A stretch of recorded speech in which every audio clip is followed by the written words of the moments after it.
Dans cette capsule, on va aborder les lois des logarithmes. Donc, la première, c'est que le log de c en bas c, c'est égal à 1. Pourquoi, en fait? C'est parce que c à la 1, ça donne c.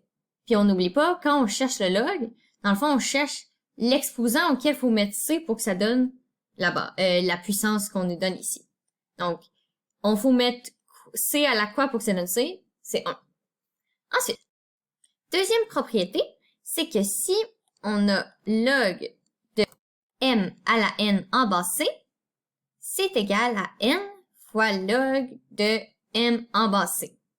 Ça, c'est très important à retenir parce que quand on va faire de la résolution puis manipuler des équations, ça va être très utile. Ensuite, la troisième, c'est que log de c à la m en bas c, dans le fond, là, on se pose la question, faut mettre c à la quoi pour que ça donne c à la m? Ben, c'est m. Et on va faire une démonstration de l'autre propriété en dessous. En fait, parce qu'aussi, log de c à la m en bas c, si on fait, on va mettre la puissance devant, m log de c à la c, log de c en bas c. Donc là, log de c en bas c, ça donne 1, donc ça fait m fois 1, ce qui va donner m. Ensuite, la quatrième, c'est le logarithme de l'unité. Donc, log de c, en bas c de 1, en fond, c à la quoi donne 1, c'est 0. Parce que n'importe quoi à la 0 va donner 1. Ensuite, la cinquième, on l'appelle la loi fondamentale, et c'est en fait que c à la log de m en bas c, ça donne m. Puis là, je vais vous l'expliquer. Log en base c de m, si je le remarque ici, log en base c de m, si dans le fond, on se pose la question, quel exposant faut mettre à c pour que ça donne m? Donc là, ça ici, on s'entend, c'est l'exposant pour que c à cet exposant-là donne m. Donc, si on met c à cet exposant-là, ça va donner m. Donc, je répète, ici, ça, c'est un log. Quand on dit c'est un log, c'est un exposant. Puis là, c'est c à un exposant. Et cet exposant, c'est l'exposant pour que c à cet exposant-là donne m.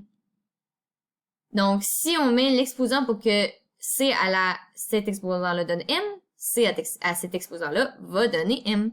Donc, vous voyez, c'est pour ça qu'on appelle ça la loi fondamentale. Ensuite, je vais effacer ça ici. La sixième, c'est le logarithme d'un produit. Donc, log en bas c de m fois n, c'est égal à log de m en bas c plus log de n en bas c. Et finalement, ensuite, le quotient, ça va être le même principe, sauf que log de m divisé par n en bas c, ça va être égal à log de m en bas c moins log de n en bas c.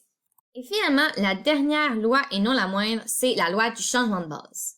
Donc, la loi du changement de base, elle a dit que le log de m en bas c, parce que puis pourquoi c'est utile? C'est parce que la majorité de nos calculatrices, on peut pas calculer les logs en n'importe quelle base. On peut juste les calculer en base 10, donc le log normal, et en base e, avec ln.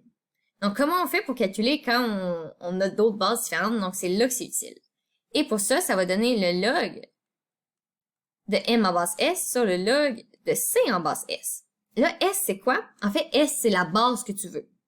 Ici, je te conseille de prendre soit 10 ou e, parce que c'est ça qui se calcule sur la calculatrice. Si tu prends autre chose, ça ne servira à rien, tu vas être dans le même problème. Donc, je vais te donner un exemple. Si je cherche, par exemple, le logarithme de 4 en base 7, par exemple.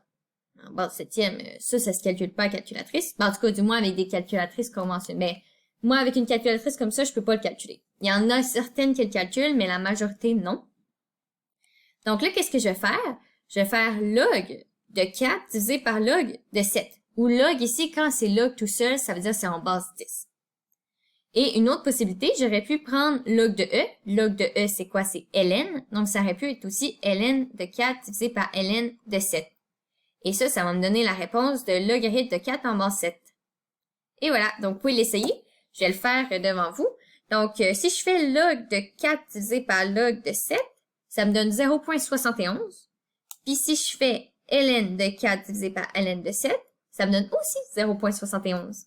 Donc, choisissez celle-là que vous préférez, soit log tout court, donc log de 10 ou ln. Et ça, c'est très, très, très utile quand on a des bases différentes de 10 ou e. Donc, voilà, ça fait le tour des propriétés, des lois, en fait, des logarithmes.